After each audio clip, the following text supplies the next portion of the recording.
everybody. This is Julia Lazarick coming to you live from WWDBTV. I've always wanted to say that. This is so exciting to be here and to be live. This is actually a first. And I'm so glad that you all could make it today. This will be recorded for people that can't make it. But for those of you that are here live, we will be accepting questions that you can put in the chat, or you can call 702-992-3207. And we'll be putting that in the chat too. Again, my name is Julia Lazarick. I'm the founder of Prison, the Hidden Sentence, and co-founder of Prison Families Alliance. And I'm here today with Barbara Allen. We'll be bringing her on in a few minutes, who is the other co-founder of Prison Families Alliance. I started this journey when my brother was incarcerated, and I didn't have any information. I didn't know what to do. When he went to prison, when he was incarcerated, I felt the shame. I felt the guilt. I felt the pain, the woulda, coulda, shoulda. What is it that I could have done? The stigma. And it was really, really difficult, and especially during the holidays. And that's why Barbara and I thought that this would be really good to have during the holidays for anybody that has a loved one that is in the carceral system. And really, anytime you lose somebody, anytime that you have that empty seat at the table, it's really difficult.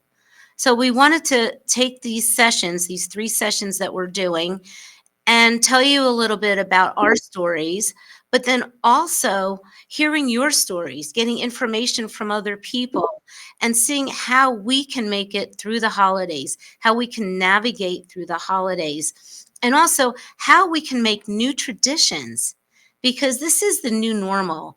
I'm going to say a barbarism, and we'll hear some from her later, but it's like Alice in Wonderland. Nothing is as it seems. So as we move forward, we're going to learn how to traverse through this new system and also how to take care of ourselves.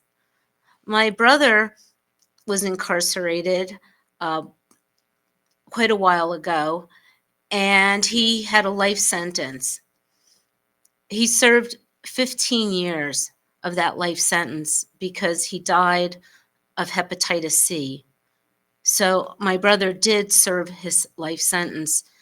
And after he passed, I realized that I was grieving. I was grieving at his loss, but then I also realized that for the 15 years that he was incarcerated, I was grieving.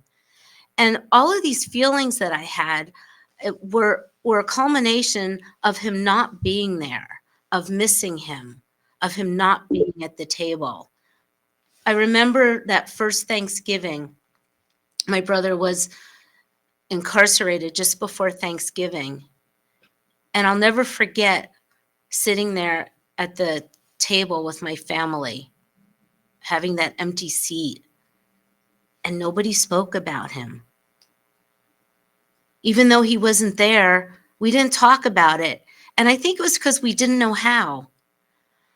So having Prison Families Alliance, which is a support group for those of you that are calling in and online that haven't heard of it, Prison Families Alliance provides support for the prison family, for family members on the outside who don't have anybody to talk to, who might not have the information that they need.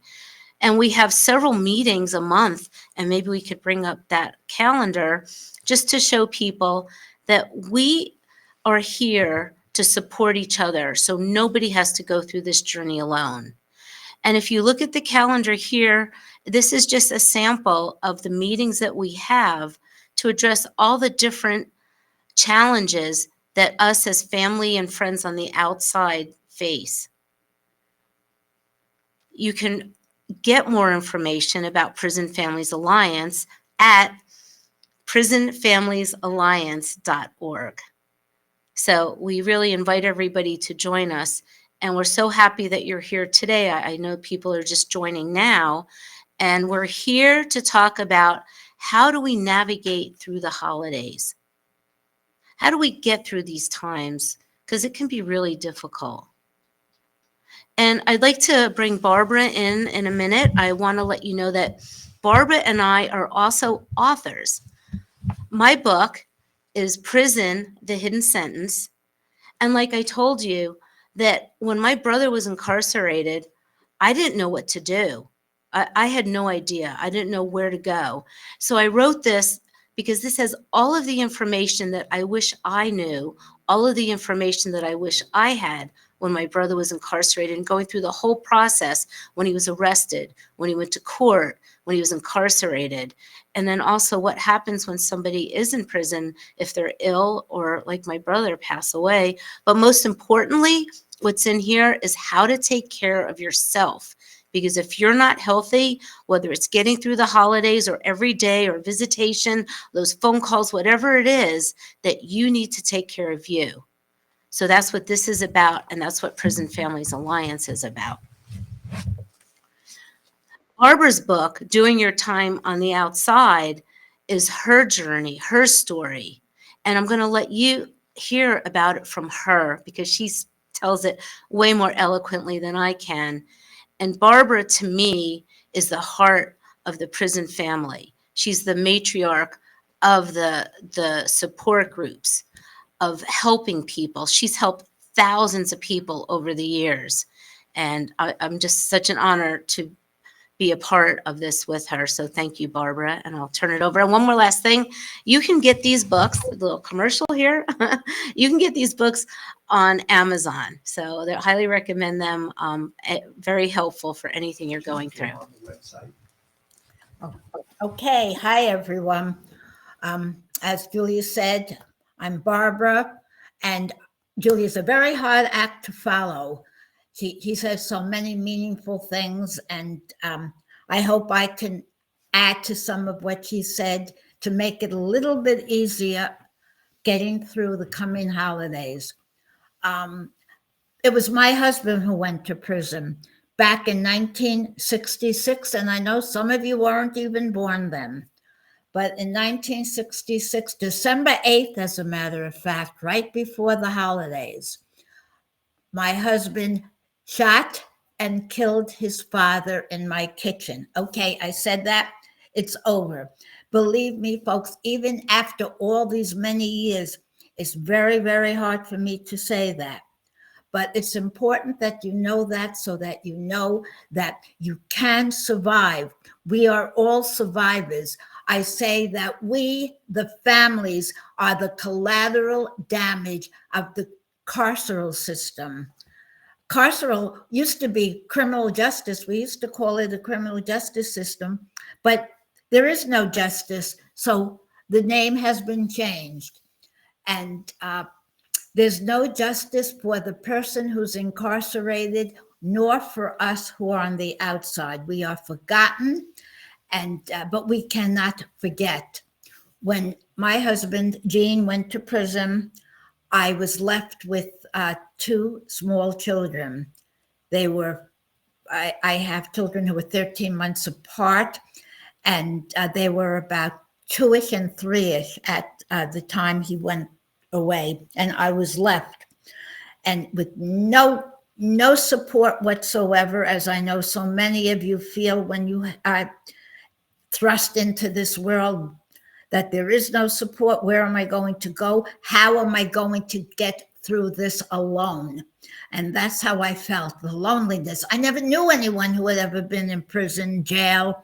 I had an experience as a student. I minored in sociology, so my class went to the notorious Rikers Island, the jail in New York City. And I remember as a student going into that jail and saying, oh my God, they're putting people in cages. This is the 19th century, and people are locked up in cages. And I went back and I lived my life until it happened to me. The only comfort I felt, the only time I felt I could breathe, was when I was with other families on the lines waiting to go in to visit. That was my first initiation, as all of us who are on this call know and realize. It's when the arrest first happens and we go into the county jails, no idea what lies ahead of us, and totally alien. So I went into, and for me, it was the Nassau County Jail in Long Island. I'm from New York, if you haven't gotten that from my accent. And I went into the jail and I looked around and I saw other people. These people all were going to visit someone.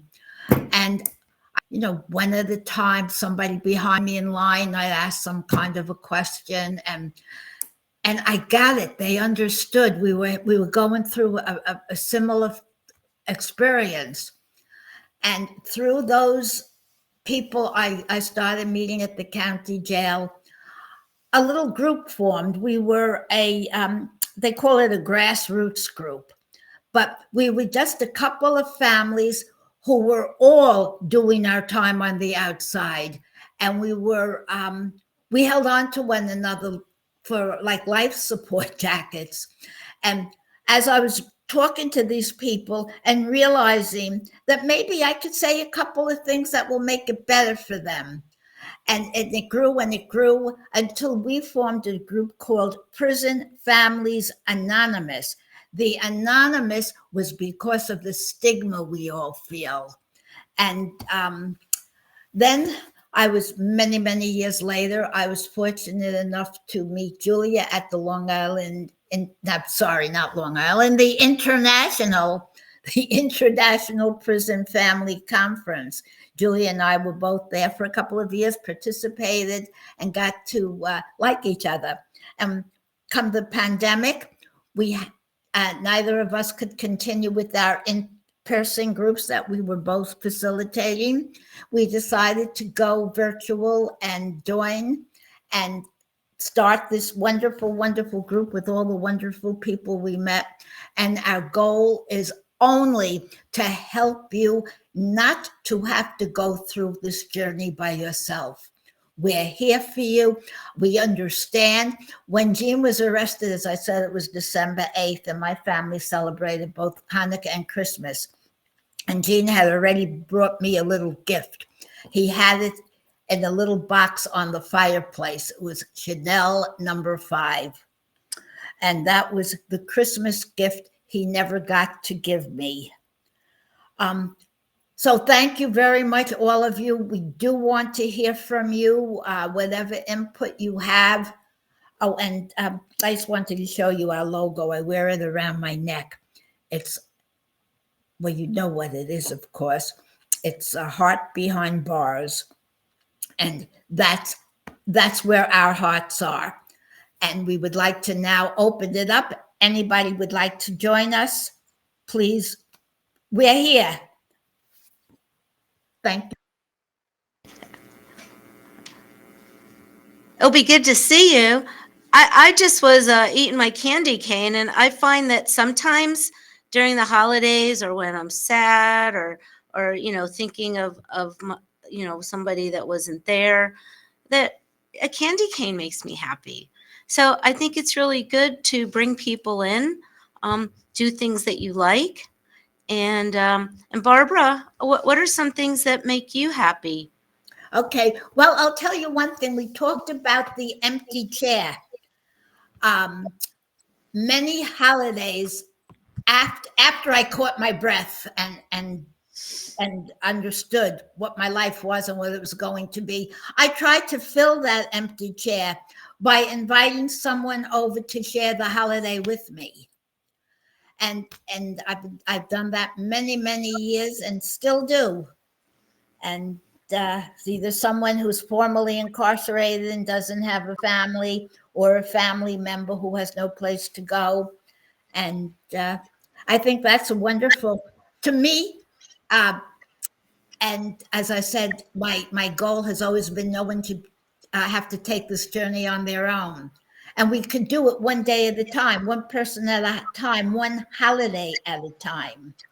So yeah, we made it through Thanksgiving, right? We got through Thanksgiving. We're all here. We're online here. We're listening.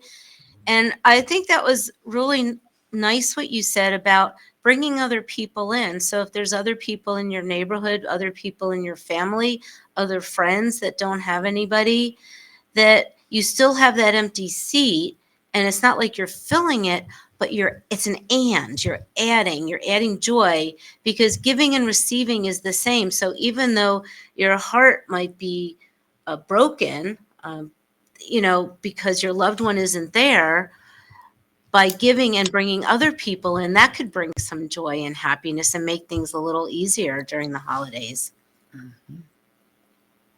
You're frozen. And I okay? think, well, I think a few other things too, that we were talking about. I know that we've had so many support meetings and learned from so many of our families, what do you do during the holidays? And we've asked some of them to call in, so they might call in today or next Sunday, because we will have another session next Sunday. But some of the things that they said that really helps is if they can visit on a holiday and make that special. So have you ever visited Jean on a holiday? Yes. I'm not sure if it was a day of the holidays. I told you he went to prison. It was in 1966. It was a long time ago, and I'm old. Let me say that. I sometimes forget things. I'm going to cop out to that. But I remember one holiday when my daughter, who maybe by then was 4, brought a little rock. They had painted a rock in this preschool as I guess, I'm not sure if it was a Father's Day gift or if it was a holiday gift, but it was for the fathers. And my daughter wanted to bring the rock to visit her when she went to visit her father. Well, I just let you know that did not go over too big with the correction officers. They did not want my daughter to bring a rock in, and she wanted to. So, sometimes you have to laugh at it. I often say, if you don't laugh, you cry. And there's so much that we could cry about. So laughter has always been a good tool for me to use. And, you did that in your meetings too. I just love it that you can inject joy, even no matter how difficult things can be. Yeah, your heart could be broken. And believe me, and I just wanted to say, it happened to me a long time ago, and maybe because I've been doing this work for so long and never stopped, it's I still feel it sometimes, but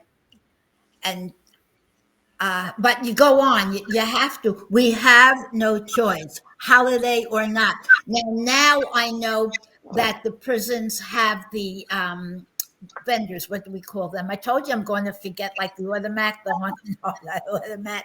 You go into the machines and you say, the vending machine. vending. I knew I'd remember the word.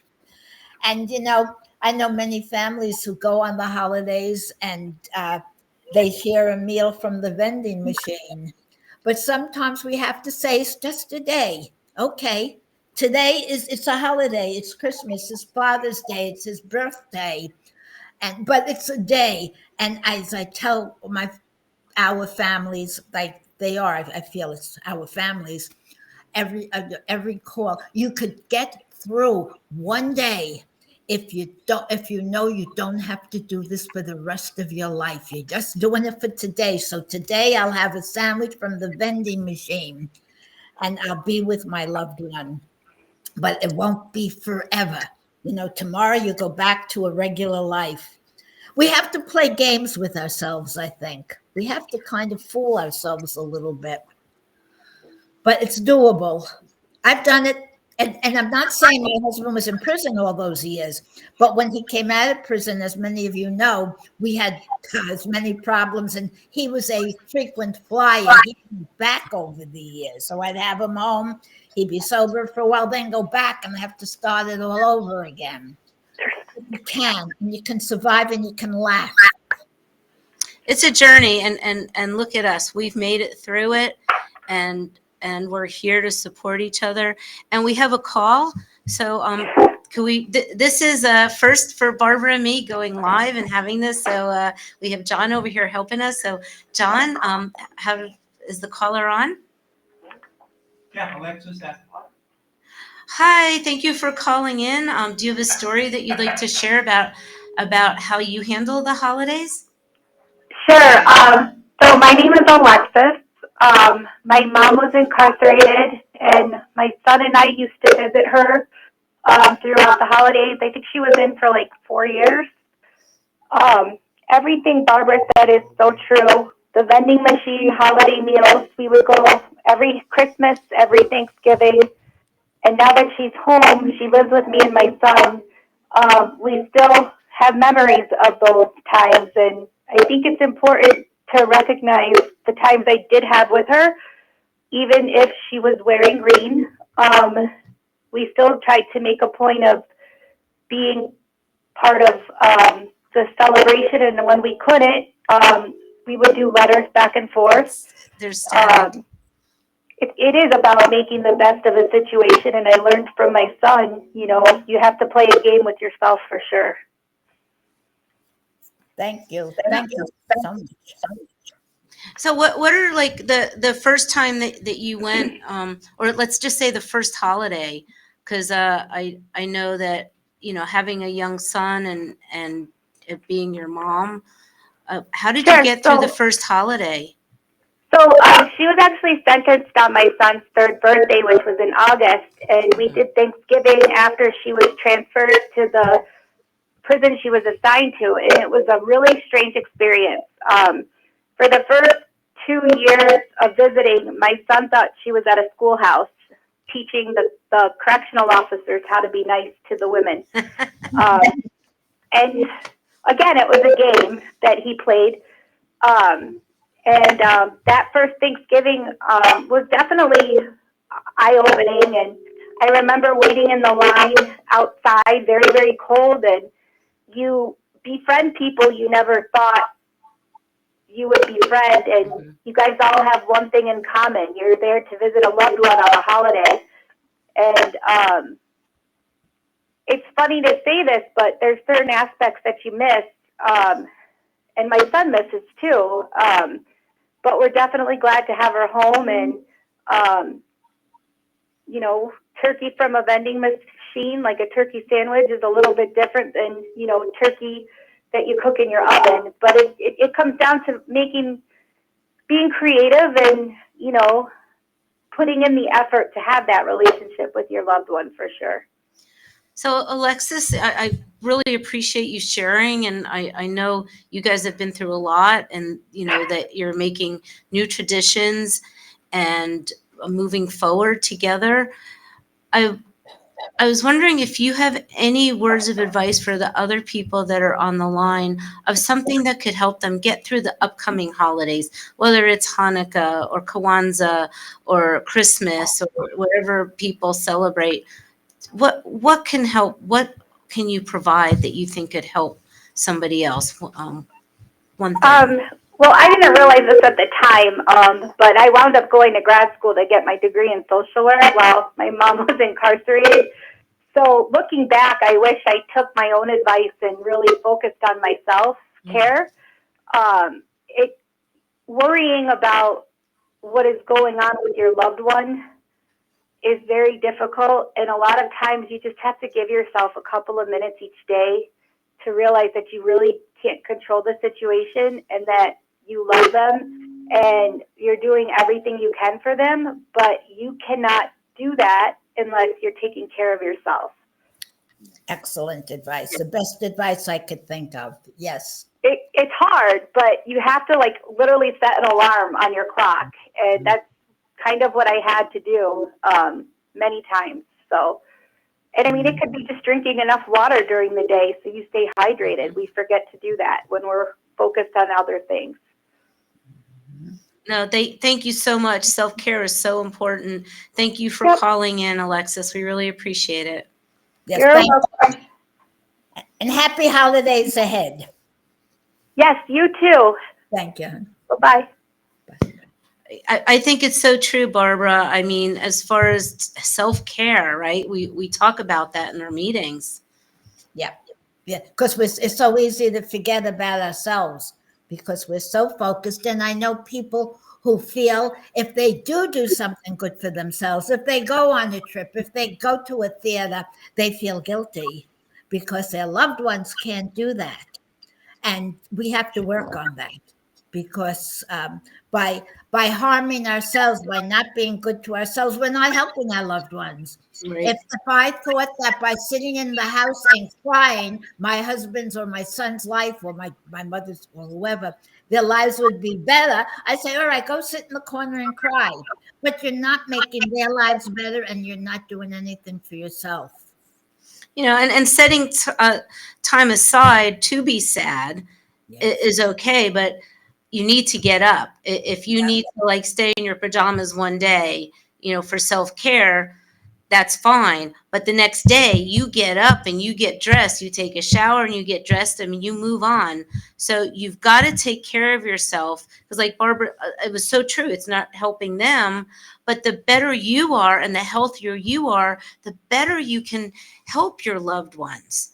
And then the more you can help them, the happier they're going to be. So they're going to do better in their situation where they are in the carceral system, and also keeping that relationship together for when they are released. Right? I learned this in the course that I took, and I say it a lot at meetings, but you have to let your emotions out. You have to feel your feelings. They're your feelings, and they're valid, and you're sad, and you're unhappy, and you're angry, and that's okay. But what you do with it, you can pick a time every day and say, I am going to, at what time is it? 4:27, at 5 o'clock, I'm going to go into my room and I'm going to cry and I'm going to bang my pillows. But I'm only doing it for a half hour. But I'm going to do it and do it. Get it all out. But you're in control, because in a half hour, you've got to get out of there and live. And I've tried that. And sometimes it works, folks, sometimes it doesn't. But to try it, and we have to do whatever we can to get through this. That's just one tool that I learned. Yeah, so let's talk about when that happens during the holidays. Let's say it's Thanksgiving. Let's go back to Thanksgiving, and the whole family's there, and you're missing your loved one. I mean, for me, I would go into the bathroom and get it out, release my feelings, wash my face, and come back out. And that's one of the things that I did. But what are some other things that we can do during the holidays if we are missing our loved one? Okay. I remember one holiday, I think it must have been Christmas Day. I decided to go to a homeless shelter, not a homeless shelter, but where they were giving out food. Mm-hmm. And because I celebrate Hanukkah, not Christmas, I thought, gee, that would be a good thing for me to do. And that's something you can do. I'm very much a believer in, if you do good for other people, it comes back to you. It's such a good feeling. Or sometimes, especially if you have children, you have to make the holiday fun. Okay, do you suggest sharing the gifts you and the kids receive for Christmas, Hanukkah, etc., with your loved one in prison? Well, you can't share it physically, but we talk about sharing the holidays with our loved ones by sending pictures and talking about it, because the person that's incarcerated is still part of your family. So talking about what you did during the holidays, what the children got, and also for your loved one to be a part of those decisions, especially if it's a spouse, that they should have as much say as the spouse that's on the outside, right? Like, well, what are we going to get for little Johnny? What are we going to get for Kira? And make sure that your loved one is a part of those decisions. So I think that's part of it, Barbara. And also say to your child that the gift is from your mother and father, or whoever might be your brother, whoever is away, that the gift is, because it is from their heart. So they may not be able to actually buy the gift, but that they're part of it.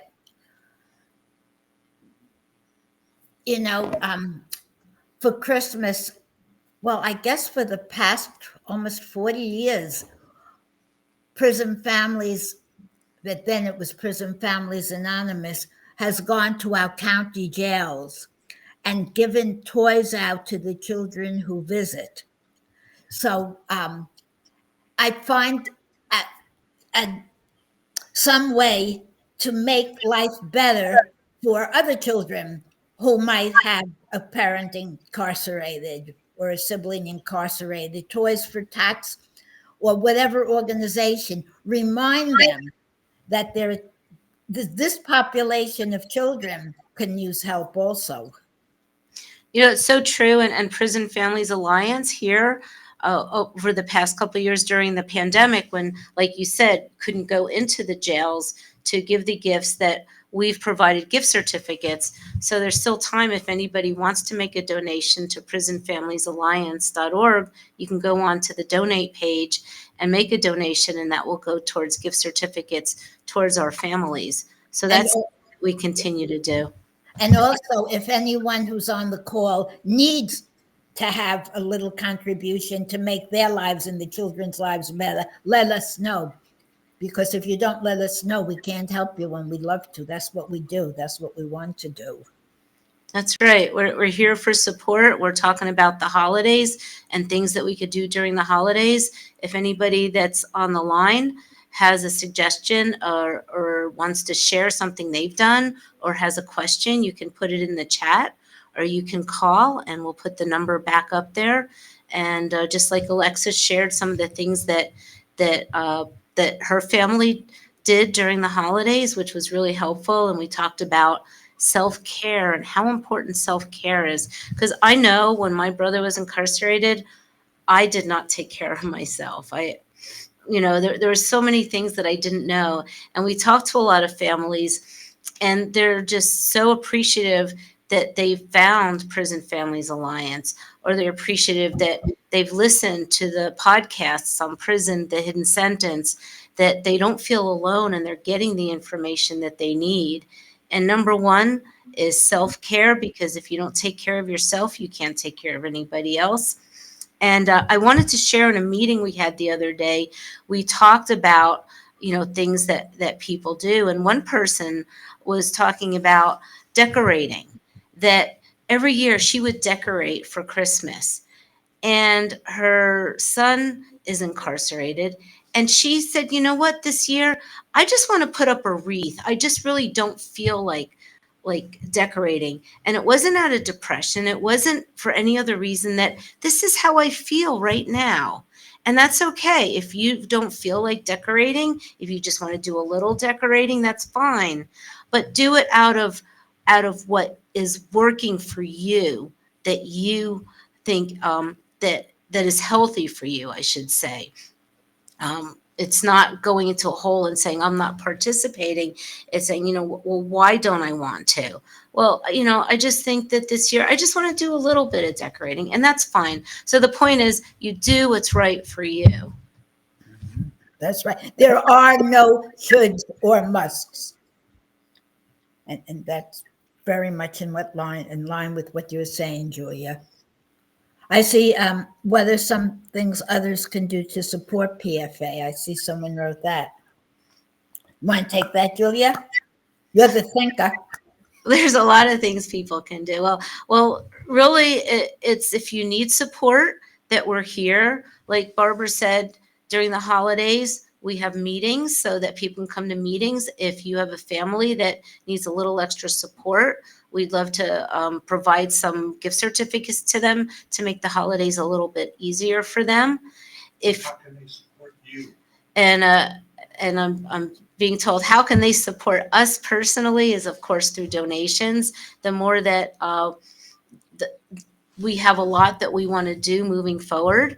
So if anybody wants to make donations, like I said earlier, you can go to prisonfamiliesalliance.org to the donate page. Also, if anybody wants to volunteer, because like we said earlier, giving and receiving is really the same. A lot of times people will say, well, let me do this for you. And you're like, no. And it's really like, them offering is also them receiving, because when somebody does something good, it feels good to them. So it's not only helping you, but it's helping them. So I think that if you're in a position to do any type of volunteering, that would be great. If you want to create any groups in person in your area, we'd be more than happy to help support you there. And that's really supporting us, because it's supporting our families, and we're all about supporting our families. Because if you look at the statistics, just real quick, even though the United States has only 5% of the world population, we have over 20% of the incarcerated population. We have about 2 million people in the prisons, in state and federal prisons, and then another 5 million people that are in jails on parole and probation. So if you take all those numbers, you take all of the family numbers, there's millions of people out there that don't have the support, that don't have the information that they need. So we want them to come to Prison Families Alliance. We want them to come to Prison the Hidden Sentence. We want them to get the information they need. We want to be able to provide the resources. We want to strengthen people. We want to create awareness, because the more that people know, the healthier people are, the bigger voice we can have. That's how we can move forward and work with people in the carceral system and make change. So it's just one big puzzle, and we're bringing all the pieces together so that we can support each other. So roundabout is how you can support PFA: volunteer, donations, get involved. And so, yeah, and also by getting strong and being an advocate. There are so many organizations out there that we could join with who are doing advocacy work. I know I'm going to be presenting, and in person, I have to actually have pants on. I'm going to go and speak about this month. The program is Community Not Cages. Mm-hmm. It's an organization that I work with, and we're going to be presenting how we can change the whole philosophy of locking people up and putting them into community facilities. I know I'll think of it. I told you I'm old and I forget things. But community-based programs rather than prisons. Yeah. We're working on getting clemency for people who have been away for a very long time. I work with a group called RAPIS, Release Aging People from Prison, and they're working with a parole group, parole preparation. There's so much out there, but we can't participate in those organizations until we strengthen ourselves. So we start with us, and then we branch out to the community and hope to make changes so that there won't be that many families. We don't want to have so many families who need us. There should not be this mass incarceration, so many people going to jail. And some of the states that still have capital punishment. I mean, these are the things that affect our families. So, but we have to be strong ourselves to be able to advocate for the system. Yeah, what we say is that we're the group that nobody wants to belong to, but we're glad you're here. And we do have another question that somebody put in there, that if you do volunteer for an in-person group, how do you get people to participate? So really, it all depends on where you are. We have facilitators across the United States. However, if you're in an area where there is not a facilitator or somebody from PFA, we can work together. There's a lot of things we can do to get a group started. So we'll work with anybody that wants to do that. And then if there's already a group in your area, we collaborate with a lot of groups that are out there. So we're not the one and done. Like Barbara was saying, there's a lot of groups out there, and our goal is to be as collaborative as possible with the groups that are out there that are doing the good work. That we're here to educate people, to raise awareness, but also to work with law enforcement, to work with attorneys, to work with other people that are out there, because that's the only way we're going to make change. So going back to the support group, just reach out to us. You can email connect@prisonfamiliesalliance.org. Again, we'll put it in there. That's connect, CONNECT, at prisonfamiliesalliance.org. And one of our volunteers will get back to you. And we, just answer really if anybody has any other questions, you can just email us, and we'll do whatever we can to support you and get things going. So it's just really important that we keep the communication going. Barbara spoke about the International Prisoners Family Conference earlier, where we met. The name just changed to Connecting for Justice. And there's a lot of programs out there. There's conferences. They'll be meeting in September.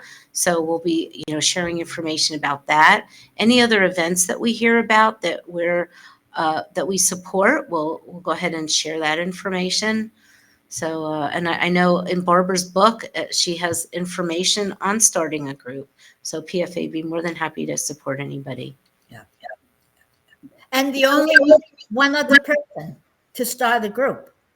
If you have one other person, you have the beginnings of a support group. You support each other. And as I said, when I started Prison Families Anonymous, those many years ago, I met other people, and that's how we started. It was not anything formal. Yeah, and that's how Donna, who started the group that I was involved with here in Las Vegas, the same thing.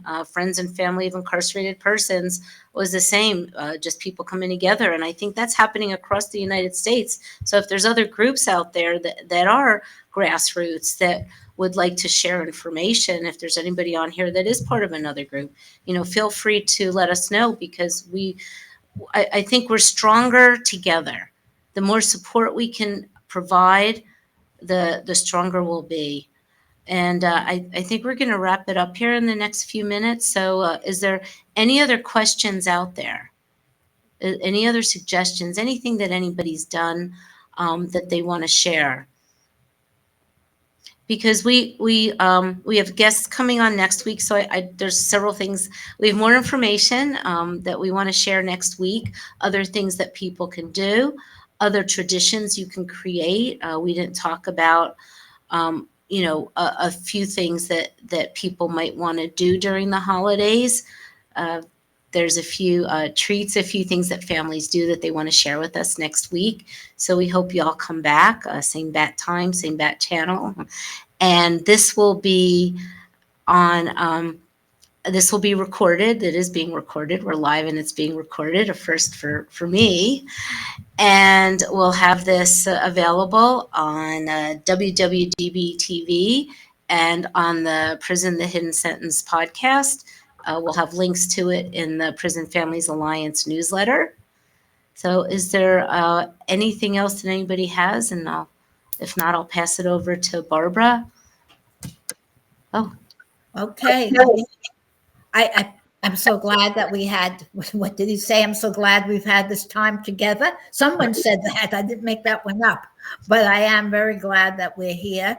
Mm-hmm. And I hope that we helped you just a little bit. Whatever we do, one little piece at a time, if we were able to help someone get through the holidays. And you have my phone. Well, they don't have my phone number. But if you call Julia at Connect PFA, I'm always happy to speak with you, and sometimes it helps during the holiday just to talk to someone and know you're not alone, and we're here. Yeah, our volunteers do return calls. We return emails. So that's another thing that people come to us and they'll call and say, oh my gosh, somebody answered the phone. So, we try to, we have volunteers. So it's not woman or man 24 hours a day, but we do answer the phone. We do return calls. And I wanted to add something else that you just said, Barbara, and I should have written it down. It's not just you. I'm contagious. So we talked about next week, and somebody had put in their churches in Al-Anon. And we have, I know locally here that we've met in churches, and that is a good place to find meeting places. So that's something we can discuss if you want to do that. Yeah. And then we are really the Al-Anon of the criminal justice system. We're not incarcerated, but our loved ones are. Yep. So when you think of Al-Anon and the support that they do, that's kind of what we do, except for the criminal justice system. So that's how a lot of times we explain it to people. And I know I know that some of the things when Barbara started her organization followed some of that, because Yes. there's just so many similarities. When I started Prison Families Anonymous, I was a member of Al-Anon, and I went to their main, whatever they're called, and I asked if we could use their opening. So the opening that we devised for Prison Families Anonymous, and I think we used part of it for Prison Families Alliance, came right from Al-Anon. Yeah, and So it's really important. It's proven. We're not here to reinvent the wheel. So I think we're going to close, and I want to just thank everybody for being with us. We'll be live again the next 2 Sundays. So please join us. And if you have any questions, the email is up there. Check out our website. And we're going to get you through the holidays. We're going to get through it together. Thank you, everybody. thank you, everyone. Thank you, Julia.